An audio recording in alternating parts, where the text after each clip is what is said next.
to break down that game. Riv, you took the words right out of my mouth. I was going to ask this question to you, gentlemen. Alistair over to RNG after we had made such a big deal about not giving them that champion, and Mata's made it known. Give me that champion, I will win you the game. Scrap that. They gave RNG their best champions in every single role. Like, if RNG could go into a blind pick game of League of Legends right now, that is the composition they would lock in. And it just got gifted to them on a silver platter. Yeah, I mean, you look at the bans that we see here with Twitch, Sivir, and Kindred. They targeted Whoosh with the 80 carry position and the Twitch Kindred comp, but in order to target that composition, you just need one ban. You don't actually have to do the jungle plus the Twitch, especially when they get the Nidalee on the backside. And now, at that point, they've started themselves out of Kindred. Yeah, the Kindred ban, I think, is what's really terrifying to me. I mean, overall, you know Alistar is going to be first picked because both supports have shown it's the best champion for them. Both teams have shown they know how to play with it. Yeah, so whatever else you leave, you're going to get. Right, and therefore, either this tells us that one, Graves is their preferred jungler for Kasa, and he's like, I actually don't want the Kindred, but I know MLXG really wants it. My other problem with it is, again, you have 3 junglers open, like Nidalee, Kindred, Graves overall. You ban the Kindred, there's still 2. Again, you just trade. Right. You don't gain an advantage. That's the problem with this pick and ban phase. And the start from Flashwolf's side. Everything else, like, it's kind of obvious they wanted to play the Rise into the Azir. Their own AD carry is now staffed of picks. NL is an old school Caitlyn player.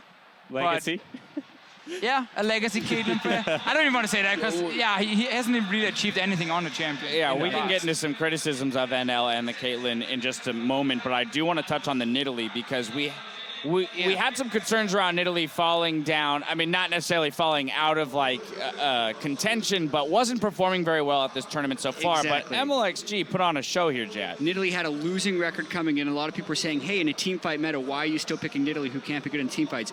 Because you can still win the game off the back of a good Nidalee. The way MLXG hard farmed his way 20 CS ahead of Graves, which, by the way, Graves can do nothing about. Nidalee just farms faster than Graves. And then he also converted a few kills, and once that happened, he was 3,000 gold ahead of pretty much everyone else on Flash Wolves, and he just snowballed the game. We saw that absolutely insane triple kill pickup in the bot lane. I mean, there were a couple moments where it was like maybe Flash Wolves got robbed of a kill in that exchange in terms of the amount of health left over. But let's talk about ganking teleporting lanes, because double TP is always so crucial in this game, but they go into MMD's lane. That means that most Maple can join, so it's not going to be an uneven team fight.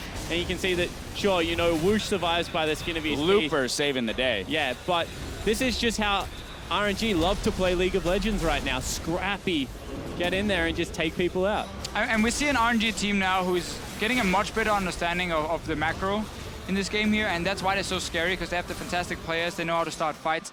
In this case here, they know they can actually roam down because they already had river control, which means they can just run a much shorter route to the bottom lane and join, where we have the Flash Wolf team running from like tier 2 towers through their own jungle all the way down. And those 3, 4, 5 seconds, they matter so much in these early skirmishes because we see one of the members die for Flash Wolf before anyone even shows up. And it's partially based in the Nidalee why we see a faster game, but I also feel like RNG is gaining confidence the longer they stay undefeated. Yep. Their first game against CLG, they didn't know what Aurelion Sol did, and they were really on their back feet. Like, that's not probably would you still say that's the game they were the closest to losing? Absolutely, that was a game they're close to learning. Ever since then, they've been getting better and better and better. Their first win against SKT, I think, has really just surged them through the rest of that. And this was the first game that I really saw them snowball it super hard, and it's really scary, the fact that they can now do that as well as win the team fights in the close games. And let's talk about the fact that RNG was able to pick up first Dragon and Rift Herald, even the second Dragon and second Rift Herald, without seeming to having to sacrifice anything there. Is that more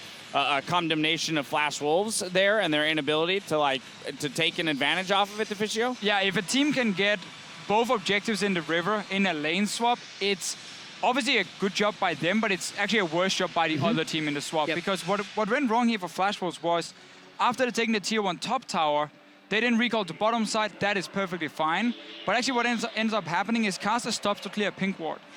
Meanwhile, he's trying to still rush down to Dragon, but he actually delays himself for like 4 or 5 seconds. And it's a Graves to kill a pink ward. It is also a Graves. 2 full reloads. He comes down to the Dragon, which is a very greedy Dragon by RNG, because it's only Alistar and Nidalee doing it. They already recalled the AD carry to try and keep up some tempo. He comes down just a few seconds too late. That could have been him smiting it away or killing the Nidalee. That would have been a big advantage. But also then after, Flash Wolves don't realize There are 2 guys on bottom side. MMD didn't push out the top lane, and that meant when they traded for the next tier 2 towers, they actually were even, and Flash Wolves didn't gain any advantage. And let's take this step further. When they finally do free up side lane farm, it's not MMD getting the gold. They actually try and send NL there, and it just, you know. I went back and looked at that. NL took 12 CS top lane, while RNG was setting up and pushing bottom lane, and then you're like, wait a minute, I should be bot lane defending right now.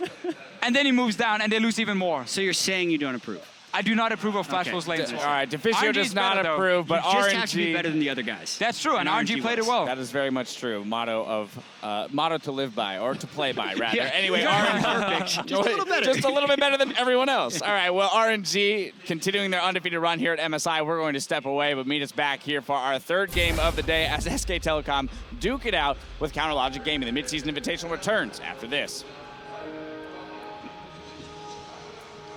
I'm sorry, I had to set you up for that. No, that's perfect. RNG versus Flash Wolves are into our 2nd game of the day. The Midseason Invitational has been an absolutely amazing tournament, and it's only going to provide more here. Fight's gonna continue as they push down the lane. 18 minutes in, this is the moment that RNG was able to just take hold of the last game. The bot lane is down, and the DPS has been deleted now for Flash Wolves. A double kill coming in for Xiaohu. He's gonna look for another one. The Looper will pick that up.